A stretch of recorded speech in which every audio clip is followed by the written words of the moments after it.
Γεια σας, είμαι ο Μάρκος και το σημερινό βίντεο πάλι θα αφορά στα διμερή σιτηρέσια και πιο συγκεκριμένα σήμερα θα ασχοληθούμε με τον υπολογισμό των προδιαγραφών ενός μείγματος γαλακτοπαραγωγής για τις αγελάδες γαλακτοπαραγωγής. Θα γίνει πάλι χρήση της βιβλιοθήκης λογισμικού που συνοδεύει το βιβλίο «Σχεδιασμός διατροφικής διαχείρισης μυρικαστικών» από τις εκδόσεις MPN Associates. Λοιπόν, επειδή θα χρησιμοποιηθεί το κοπάδι που παρουσιάστηκε στο βίντεο TMR ομαδοποίηση αγελάδων γαλακτοπαραγωγής Revisited στο ίδιο κανάλι του YouTube, είναι ανεβασμένο, καλό είναι ο θεατής να πάει να δει πρώτα εκείνο το βίντεο για να μπει λίγο στο κλίμα για το πώς προέκυψαν τα δεδομένα και πώς χρησιμοποιείται η συνάρτηση Corver. Η παρουσίαση θα επικεντρωθεί στον καθορισμό του τύπου του μείγματος, για παράδειγμα 2:1, 2,2:1 κλπ, που σημαίνει πρακτικά ότι στον τύπο 2,2:1 χορηγούμε 1 κιλό μείγμα για να παράγουμε 2,2 κιλά γάλα. Βεβαίως, επειδή θα ασχοληθούμε αποκλειστικά με τον καθορισμό του τύπου, όλοι οι υπολογισμοί θα αφορούν την ενέργεια σε μεγατζάουλ καθαρής ενέργειας γαλακτοπαραγωγής, αλλά η ίδια εργασία πρέπει να γίνει για όλα τα θρεπτικά συστατικά για να είμαστε σωστοί. Έτσι, ο τύπος καθορίζεται από την ενέργεια, αλλά οι περιεκτικότητες των άλλων θρεπτικών συστατικών καλό είναι να υπολογίζονται με τον ίδιο τρόπο. Οι υπολογισμοί επίσης αυτής της παρουσίασης μπορούν να συνδυαστούν με εκείνους του βίντεο για την οικονομική αξιολόγηση του μείγματος γαλακτοπαραγωγής. Υπάρχει συνάφεια, δηλαδή αν βάλω και την οικονομικότητα εδώ θα μπορέσω να αξιολογήσω το μείγμα ακόμα καλύτερα. Τώρα, ποιες είναι οι γενικές αρχές, επειδή θα ασχοληθούμε με την ανάλυση δεδομένων από κοπάδι. Όταν υπολογίζονται προδιαγραφές σιτηρεσίων, καλό είναι να δουλεύουμε με κατανομές. Όχι ούτε με μέσους όρους, ούτε με το καλύτερο ζώο. Η πρώτη περίπτωση βέβαια με του μέσου όρου είναι ότι είναι συνταγή αποτυχίας, γιατί βεβαίως θα έχουμε μεγάλη παραλλακτικότητα στις ανάγκες μας. Αυτό είναι δεδομένο. Η επιλογή του καλύτερου ζώου είναι αντικονομική. Και δεν ασχολούμαστε με πίνακες. Αναλύουμε τα δεδομένα που έχουμε. Σε κάθε περίπτωση δηλαδή χρειαζόμαστε δεδομένα, διότι αν δεν δουλέψουμε με έναν τέτοιο τρόπο ή αντίστοιχο ό,τι σκεφτεί ο καθένας, είναι σύνηθες να καταρτίζονται σωστά σιτηρέσια για τις λάθος όμως προδιαγραφές. Για να προχωρήσουμε τώρα στην παρουσίαση. Αυτό εδώ είναι το κοπάδι μας. Όπως είπα, για περισσότερες λεπτομέρειες ως προς τα δεδομένα, στο βίντεο TMR ομαδοποίηση αγελάδων γαλακτοπαραγωγής Revisited.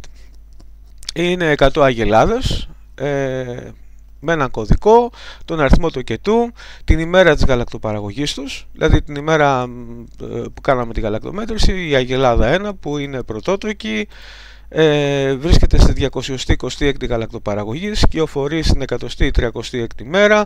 Το ζώο βάρος στο τοκετό το χρειαζόμαστε για να υπολογίσουμε το τρέχον με τη συνάρτηση Corver, είναι 580 κιλά. Είναι ένα κοπάδι έτσι λίγο τσιμπημένο ως προς τις τιμές. Αυτή εδώ είναι η κινητοποίηση των σωματικών αποθεμάτων, η συνολική κινητοποίηση. Ανάλογα με τον αριθμό τοκετού έχω δώσει σταθερή τιμή ή μέση τιμή αν θέλετε. Η μέρα του ναδύρ, δηλαδή ποια ημέρα εμφανίστηκε η μέγιστη απώλεια, μάλλον η συνολική απώλεια. Μετά τις 60 μέρες το ζώο δεν χάνει άλλο ζώο βάρος, θα προτιμήσει να κόψει γάλα εάν έχει έλλειμμα σε ενέργεια. Η μέση ημερήσια αύξηση ζώντος βάρους, προσοχή, αυτή δεν είναι μέση ημερήσια αύξηση ζώντος βάρους για αναπλήρωση σωματικών αποθεμάτων, αλλά για ανάπτυξη. Ο στόχος είναι να πιάσω να πιάσει η αγελάδα του πρώτου τοκετού το ζώο βάρος που έχει αγελάδα του δευτέρου τοκετού, γιατί ακόμα η αγελάδα του πρώτου τοκετού αναπτύσσεται, και του δευτέρου να πάει στο ζώο βάρος της αγελάδας του 3 συν τοκετού. Από εκεί και πέρα έχω δώσει 0 για τις υπόλοιπες αγελάδες του τρίτου τοκετού και πιο μετά. Εδώ είναι το τρέχον ζώο βάρος για την ημέρα γαλακτοπαραγωγής με τη συνάρτηση Corver, και εδώ είναι το ποσό του γάλακτος που μετρήθηκε. Ωραία. Αν θέλουμε μάλιστα να δούμε λίγο τι κατανομή, μπορούμε με μια με ένα πάρα πολύ απλό γράφημα της γαλακτοπαραγωγής. Ασημειωτέων, αυτό δεν υπάρχει το tool στο ενσωματωμένο στο spreadsheet. Θα πρέπει να το εγκαταστήσετε, είναι extra extension, το οποίο δωρεάν μπορείτε να το βρείτε και να το κατεβάσετε. Να το βρω λίγο. Αυτό εδώ είναι. Advanced Office Chart. Το extension της παρουσίασης είναι αυτό στους υπολογισμούς, έτσι, με το που συνοδεύει το βιβλίο. Για να πάμε λίγο να δούμε το γράφημα. Ένα ιστόγραμμα. Finish. Εντάξει. Όπως βλέπετε, αν ήταν κανονική κατανομή, αν τα δεδομένα ακολουθούσαν κανονική κατανομή, θα ήταν κάπως έτσι, όπως έκανα το σχήμα με το ποντίκι. Ωραία. Λοιπόν, για να δούμε πού βρισκόμαστε τώρα για αυτό το κοπάδι. Θέλουμε να καταρτήσουμε ένα βασικό city ratio και ένα μείγμα γαλακτοπαραγωγής. Ωραία. Λοιπόν, υπολογίζουμε τα στατιστικά. Έχω για το ζώο βάρος αυτές εδώ τις τιμές, minimum 560 κιλά, maximum 700. Μέσος όρος, τυπική απόκλιση, μέσος όρος η μία τυπική απόκλιση, το 83ο εκατοστημόριο. Αυτό σημαίνει ότι το 83% των αγελάδων, ότι στο 83% των αγελάδων μου το ζώο βάρος είναι κάτω από αυτή την τιμή. Αν αλλάξω εδώ το εκατοστημόριο, το κάνω από 83-85, αλλάζει, έτσι, ή 70. Αυτό είναι το νέο εκατοστημόριο. Αλλά συνήθως δουλεύουμε με το 83ο εκατοστημόριο, γιατί εάν τα δεδομένα μου ακολουθούν κανονική κατανομή, αυτή εδώ η τιμή και τούτη εδώ η τιμή είναι ίδιες. Δηλαδή, αν τα δεδομένα ακολουθούν κανονική κατανομή, ο υπολογισμός μέσος όρος και τυπική απόκλιση μου δίνει το ίδιο αποτέλεσμα με αυτόν τον υπολογισμό. Όπως βλέπετε εδώ στην γαλακτοπαραγωγή υπάρχει μια απόκλιση, 2 κιλά. Μεταξύ του 83ου εκατοστημορίου και του αθροίσματος μέσος όρος και τυπική απόκλιση. Λοιπόν, έστω λοιπόν εξετάζοντας τα δεδομένα της γαλακτοπαραγωγής, αποφασίζουμε να κάνουμε ένα βασικό city ratio για ανάγκες συντήρησης, το οποίο θα καλύπτει ανάγκες συντήρησης και 15 κιλά γάλακτος.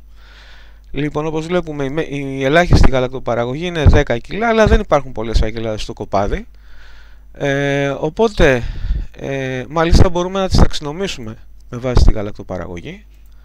Για να τις ταξινομήσουμε λίγο, να δούμε και πόσες και ποιες είναι οι αγελάδες που έχουν γάλα από 15 κιλά και πάνω. Θέλω να ταξινομηθεί αυτός ο πίνακας ως προς τη γαλακτοπαραγωγή. Εντάξει. Από εδώ και πάνω θα χορηγήσω το μείγμα από αυτή την αγελάδα. Ωραία. Λοιπόν, δεν έχει αλλάξει κάτι εδώ κάτω, είναι τα ίδια νούμερα, οι ίδιοι υπολογισμοί, απλά ταξινομήσαμε τα δεδομένα όχι ως προς το κωδικό, όχι ως προς το κετό ή κάτι άλλο, αλλά ως προς τη γαλακτοπαραγωγή. Λοιπόν, για να πάμε λίγο πιο κάτω, να δώσουμε εδώ ένα ζώο βάρος, ας δώσουμε του 670 κιλά. Ωραία. Γαλακτοπαραγωγή 15 κιλά είναι ήδη προσυμπληρωμένο. Περιεκτικότητα σε πρωτεΐνη και ημέρες κυοφορίας. Εδώ τώρα μου βγάζει μια τιμή για τις ανάγκες σε ξηρά ουσία και μια για την ενέργεια. Όπως είπα, καλό είναι να γίνεται και για τα υπόλοιπα θρεπτικά συστατικά. Δεν υπάρχει χρόνος τώρα για να τα κάνουμε όλα αυτά. Λοιπόν, στο βασικό θέλουμε λίγο αέρα να έχει, δηλαδή να μην καλύπτει τα 14,77 κιλά, να έχουμε λίγο αέρα να παίξουμε με την ξηρά ουσία του μείγματος, διότι το πιο πιθανό είναι ότι αν αν είμαστε κοντά σε αυτή τη τιμή, αν την υπερβούμε, τότε το μείγμα θα προκύψει πολύ πυκνό και δεν θα είναι παρασκευάσιμο, δεν θα μπορείς να το καταρτήσεις και να το παρασκευάσεις. Λέω λοιπόν ότι η ανοχή αέρας, θα το έλεγα καλύτερα, είναι 1 κιλό, οπότε το βασικό μου έχει ξηρά ουσία 13,77 κιλά. Προτού προχωρήσω, να σας δείξω λίγο αυτή η συνάρτηση που έχει χρησιμοποιηθεί. Είναι διαφορετική από τη συνάρτηση που έχω χρησιμοποιήσει στο βίντεο για την ομαδοποίηση αγελάδων γαλακτοπαραγωγής και ίσως και εκεί θα έπρεπε αυτή τη συνάρτηση να έχω χρησιμοποιήσει, διότι κανονικοποιεί και ως προς το ζωβάρος. Ενώ η άλλη που χρησιμοποίησα δέχεται τιμές μόνο για τη γαλακτοπαραγωγή, το λιποπεριεκτικότητα και την περιεκτικότητα σε πρωτεΐνη. Θα το δούμε αμέσως τώρα. Λοιπόν, πάμε στην αγελάδα από 15 κιλάκια πάνω, γιατί έτσι πρέπει να... Για αυτές τις αγελάδες, καταρτίζουμε το μείγμα. Λοιπόν, χρησιμοποιώ τη δεύτερη συνάρτηση όπως είπα. Θέλω το ζώο βάρος, το τρέχον ζώο βάρος που είναι αυτό. Θέλω τη γαλακτοπαραγωγή, η οποία είναι βέβαια αυτή. Θέλω τη λιποπεριεκτικότητα. Η ακριβής συνάρτηση περιγράφεται στο βιβλίο, έτσι. Εδώ είναι απλά, εννοώ για την εξίσωση. Εδώ είναι η συνάρτηση που καλώ στο spreadsheet, αλλά η εξίσωση υπάρχει στο βιβλίο. Το milk fat, η λιποπεριεκτικότητα είναι 4 και θέλουμε να παραμένει σταθερή στο copy-paste, να βλέπει δηλαδή στο copy-paste το συγκεκριμένο κελί όταν κάνει copy-paste, και η πρωτεΐνη είναι αυτή. Ωραία. Θα το κάνω για την πρώτη αγελάδα και όλες οι άλλες θα φτιαχτούν με copy-paste. Εντάξει. Αυτές λοιπόν είναι οι ανάγκες της συγκεκριμένης αγελάδας σε ξηρά ουσία. Σε ενέργεια, λίγο η μεγατζάουλ, θέλω το α, συντελεστή σταυλισμού. Θέλω και εδώ το κελί να παραμένει σταθερό στο copy-paste. Θέλω το zoom βάρος, το οποίο είναι αυτό το κελί. Την ημερήσια αύξηση ζώντος βάρους, που την έχουμε δηλώσει και αυτή 0. Οπότε σταθερό το κέλι. Το γάλα είναι τούτο εδώ το γάλα. Το λίπος είναι εδώ. Ωραία. Η πρωτεΐνη του γάλακτος είναι εδώ. Σταθερό το κελί στο copy-paste. Αυτές είναι οι παράμετροι που δέχεται η συνάρτηση. Αυτές οι συναρτήσεις είναι διαθέσιμες όταν εγκατασταθεί το extension, όχι πριν. Δεν υπάρχει στο spreadsheet από τη μαμά του βέβαια αυτή η συνάρτηση. Και η ημέρα κυοφορίας, η ημέρα κυοφορίας μπορούμε να βάλουμε. Γιατί να βάλουμε 0, αφού την έχουμε την ημέρα κυοφορίας. Βέβαια. Υπάρχει κανένας λόγος να την αφήσουμε εκτός. Λαμπρά, τώρα θέλουμε να δούμε ποια είναι τα υπόλοιπα των αναγκών σε ξηρά ουσία. Τα υπόλοιπα των αναγκών σε ξηρά ουσία για το μείγμα. Ίσον εδώ είναι αυτό το κελί μείον την ξηρά ουσία του βασικού, που υποθέσαμε ότι είναι τούτη εδώ. Και θέλουμε να σταθερεί στο copy-paste. Θέλουμε από κάθε δηλαδή ξηρά ουσία να αφαιρεθεί η ξηρά ουσία του βασικού. Σταθερό το κελί στο copy-paste. Εντάξει. Και υπόλοιπο αναγκών σε κεγ είναι αυτές οι ανάγκες. Ίσον κελί αυτές οι ανάγκες μείον την ενέργεια του βασικού. Θεωρώ ότι το βασικό μου καλύπτει επακριβώς τις ανάγκες τις ενεργειακές του ζώου που έχουμε εδώ για ζώο βάρος 670 κιλά και γαλακτοπαραγωγή 15 κιλών. Αυτές λοιπόν είναι οι ανάγκες και εδώ θα πάρω το λόγο κεγ προς το υπόλοιπο της ξηράς ουσίας. Εντάξει. Ελπίζω να το έχω κάνει όλα σωστά. Θα δείξει η νεκροψία. Για να τα βάλουμε εδώ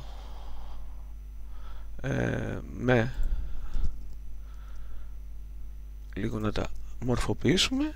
Και τώρα όπως είναι και έτσι και φτιάξαμε την πρώτη αγελάδα και θα μπορούσαμε να το κάνουμε και για τα άλλα θρεπτικά συστατικά, τις αζωτούχες και τα ανόργανα, πάμε στις υπόλοιπες. Ωραία. Να λοιπόν, Εδώ όπως βλέπετε σε αυτή τη στήλη έχουμε υπολογίσει το ενεργειακό περιεχόμενο του μείγματος αν δίναμε ένα διαφορετικό μείγμα για κάθε ζώο. Προφανώς δεν μπορούμε να δουλέψουμε έτσι. Πρέπει να φτιάξουμε ένα μείγμα για όλα αυτά τα ζώα. Για να δούμε τώρα τα στατιστικά αυτής της στήλης. Κάνω λίγο copy-paste εδώ τα μεγέθη. Έτσι, συγγνώμη. Οι συναρτήσεις είναι απλά στατιστικές συναρτήσεις που υπάρχουν ήδη στο spreadsheet, minimum, maximum, μέσος όρος, τυπική απόκλιση, το άθροισμα των 2, το 23ο εκατοστημόριο είναι η συνάρτηση percentile και αυτή είναι μέσα στο spreadsheet και εδώ δίνω την τιμή του α, της παραμέτρου εδώ, σε αυτή εδώ αυτή είναι εδώ της παραμέτρου, βλέπετε μου μαυρίζει. Μου βάζει μάλλον σε πλαίσιο τα κελιά που χρησιμοποιούνται στους υπολογισμούς. Είναι αυτή εδώ η τιμή 100 για να μπορώ να αλλάζω και το α. Λοιπόν, όπως είναι αυτές οι συναρτήσεις, τις κάνω copy-paste και θα τις υπολογίσει για αυτές τις στήλες. Εντάξει, να το percentile. Εντάξει, έχει πιάσει. Όχι, είδατε. Εδώ κάναμε μια πατάτα, πρέπει να βάλουμε, αν και δεν θα αλλάξει το αποτέλεσμα γιατί τα κελιά είναι κενά, αλλά για να είμαστε τυπικά εντάξει, να το δείτε κιόλας, να κάνω ένα, το κελί είναι το 19 στη στήλη, θα δείτε δεν θα αλλάξει κάτι αν βάλω 19 αντί για 12. Ωραία, και εδώ να το κάνω 19. Αλλά καλό είναι να είμαστε προσεκτικοί σε κάτι τέτοιες.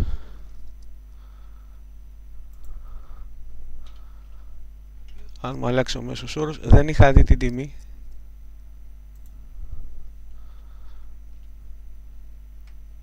Αλλάζει έτσι, αλλάζει.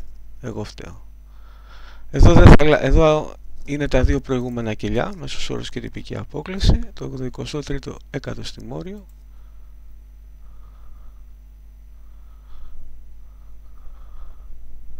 Πάμε το 19. Εδώ 19. Εντάξει. Είδατε. Όταν βιάζει σελίδες κοντά αυτές. Θα το δούμε λίγο. Είναι παντού 19. Εδώ είναι 19. Εδώ είναι 19. Βέβαια θα αλλάξει ο μέσος όρος γιατί διαιρείται με άλλο νη. 19. 19, όταν είσαι και λίγο τυφλός θέλεις να τα βλέπεις πιο μεγάλα και bold. 19.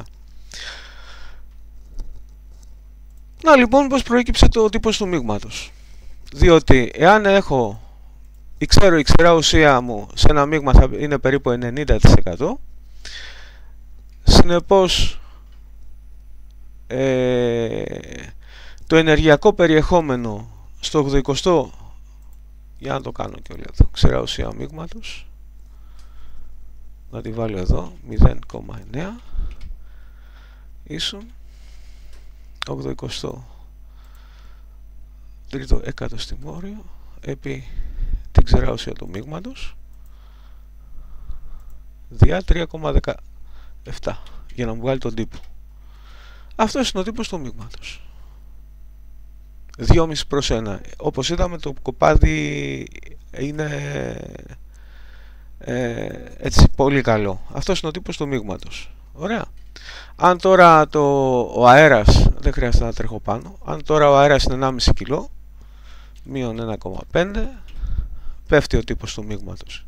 Μπορώ να κάνω τέτοιους υπολογισμούς, έτσι ώστε να μπορέσω να προσαρμόσω το σιτηρέσιο στη διατροφή των ζώων και όχι τα ζώα στο σιτηρέσιο. Λοιπόν, εδώ αναμένεται να προκύψει ένα πιο φθηνό μείγμα. Αν πιστεύω ότι το εκατοστημόριο είναι χαμηλό, μπορώ να το κάνω 85%. Αν θεωρώ ότι είναι υψηλό, μπορώ να το κάνω 78%. Αυτή είναι η δυνατότητα που έχω όταν δουλεύω με τα εκατοστημόρια. έχει πάρα πολύ μεγάλη σημασία να καταλάβουμε ότι ελέγχουμε εμείς την κατάσταση. Διότι αν θέλουμε εδώ, ας πούμε, για παράδειγμα, να αραιώσουμε το μείγμα δουλεύοντας με τις τυπικές αποκλίσεις και τους μέσους όρους, έστω ότι εδώ είναι μέσους όρους και μια τυπική απόκλιση. Πού βρίσκομαι εάν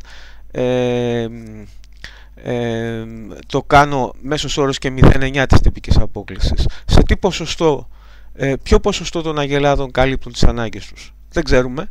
Ή αν το κάνω μέσος όρος και 1,1 της τυπικής απόκλισης, το κάνω πιο πυκνό? Δεν γνωρίζουμε, ενώ με το εκατοστημόριο ξέρω επακριβώς ότι με αυτή τη διατροφή το 83% των αγελάδων μου καλύπτουν τις ανάγκες τους. Για τις άλλες αγελάδες, που καλό είναι να το κάνουμε, να το ελέγξουμε, θεωρούμε ότι θα έχουν μία ανοχή στην κατανάλωση και θα φάνε κάτι παραπάνω από αυτό που μου προβλέπει η εξίσωση της κατανάλωσης ξηράς ουσίας. Εντάξει. Εν ολίγης, αυτή ήταν η παρουσίαση. Ο τρόπος αυτός εργασίας μπορεί να δεχτεί και την οικονομικότητα, οπότε μπορούμε να κάνουμε και την οικονομική αξιολόγηση εάν το μείγμα δεν το παρασκευάζουμε εμείς, αλλά θέλουμε να το αγοράσουμε από κάπου αλλού. Το βασικό όμως εμείς το έχουμε, έτσι, εμείς το φτιάχνουμε, εμείς το χορηγούμε, συνεπώς ξέρουμε τα υπόλοιπα και ξέρουμε τι τύπο μείγματος ψάχνουμε. Κάτι ακόμα που θα ήθελα να σας δείξω πρωτού τελειώσω είναι η αντίστροφη συνάρτηση του εκατοστημορίου. Ωραία, γιατί πέστε ότι έχουμε ένα μείγμα, για να το ξανακάνω εδώ, 1, μείον 1. Ωραία, πέστε ότι έχουμε ένα... με πήγε πάνω, συγγνώμη, να ξαναπάω στο κελί. Βάζω εδώ το τύπο του μείγματος από το εμπόριο 2,25. Σε τι ποσοστό με αυτό το βασικό καλύπτονται οι ανάγκες, ποιο ποσοστό των ζώων καλύπτει τις ανάγκες με αυτή τη διατροφή? Θέλω δηλαδή με αυτή την τιμή να βρω την τιμή του α. Εδώ δίνω την τιμή του α και μου υπολογίζει τον τύπο. Εδώ έχω τον τύπο και θέλω να μου υπολογίσει το α. Η συνάρτηση η οποία χρησιμοποιώ είναι η percent rank. Αυτές οι συναρτήσεις, παιδιά, υπάρχουν και στο Excel. Βέβαια,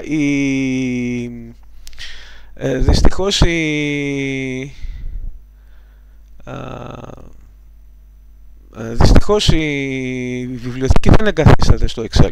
Percent rank. Θα πάρω τις τιμές μου. Ωραία. Είναι αυτές οι τιμές. Και δίπλα θα βάλω τον τύπο του μείγματος διά την ξηρά ουσία. Έτσι. Γιατί αυτές εδώ οι τιμές είναι μεγατζάουλο ανά χιλιόγραμμο ξηράς ουσίας. Ο τύπος μου είναι αυτός, διά την ξηρά ουσία του μείγματος. Πρέπει να το εκφράσω σωστά δηλαδή, έστω ότι είναι 0,9.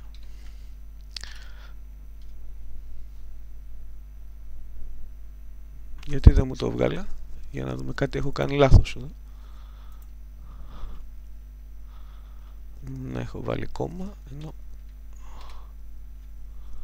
Y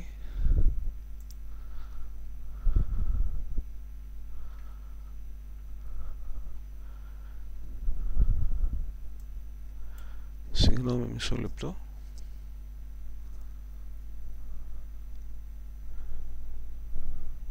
Q118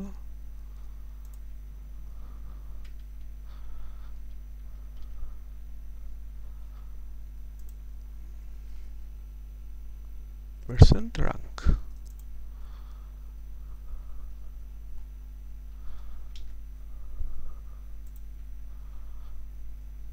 Εάν δεν ήταν σωστή η συνάρτηση, θα σταματήσω το βίντεο και μόλις το διορθώσω θα το δείτε.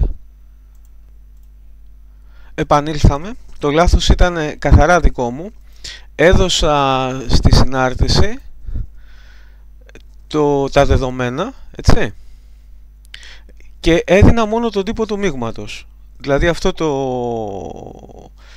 το νούμερο 2,25 επί το διά το 0,9. Αλλά έπρεπε να πολλαπλασιάσω και με το ενεργειακό περιεχόμενο του γάλακτος για να μου προκύψει αυτό το νούμερο. Προφανώς 2,25 δια 0,9 είναι πιο χαμηλό ακόμα και από αυτή εδώ την τιμή, την 3. Λοιπόν, αυτό ήταν το λάθος μου. Η συνάρτηση λοιπόν είναι η percentile, την είδατε. Με ένα τέτοιο μείγμα λοιπόν, μόλις το 31%, να το πολλαπλασιάσω και με 100, επί 100, μόλις το 31% των ζώων καλύπτουν τις ανάγκες τους. Με βάση αυτούς τους υπολογισμούς που έχουμε κάνει, αν το πάμε 2,3, το 42%, 2,35, 2,4, εντάξει, και αρχίζει και ανεβαίνει. Όλα αυτά βέβαια εξαρτώνται και από τον αέρα. Αν εδώ έχω μείον 1,5 κιλά, εντάξει, χρειάζομαι πιο αραιό μείγμα για να είμαι στο 83ο εκατοστημόριο. Θέλω μόλις 2,3 προς 1. Οπότε αν πάρω ένα μείγμα τύπου 2,4 προς 1, με αυτό οι ανάγκες του 97% των ζώων μου καλύπτονται. Αλλά το κόστος βέβαια είναι θέλουμε να βρούμε την ισορροπία ανάμεσα σε κόστος και σε παραγωγή. Προφανώς ό,τι δουλειά κάναμε εδώ για τον τύπο του μείγματος, καλό είναι να γίνει και, όπως έχω πει επανελειμμένως, και για τα άλλα θρεπτικά συστατικά. Έτσι δουλεύουμε με κατανομές. Σίγουρα θα μπορούσαμε να έχουμε βάλει τις ζωοτροφές του βασικού μας και να αλλάζουμε τις ποσότητες για να εξισορροπούμε ταυτόχρονα και να κάνουμε τους υπολογισμούς εδώ στο πάνω μέρος του spreadsheet.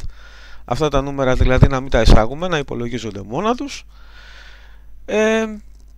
Να βάλουμε την οικονομικότητα, να συνδυάσουμε δηλαδή αυτό το βίντεο και το άλλο βίντεο για την οικονομικότητα του διμερούς υπηρεσίου.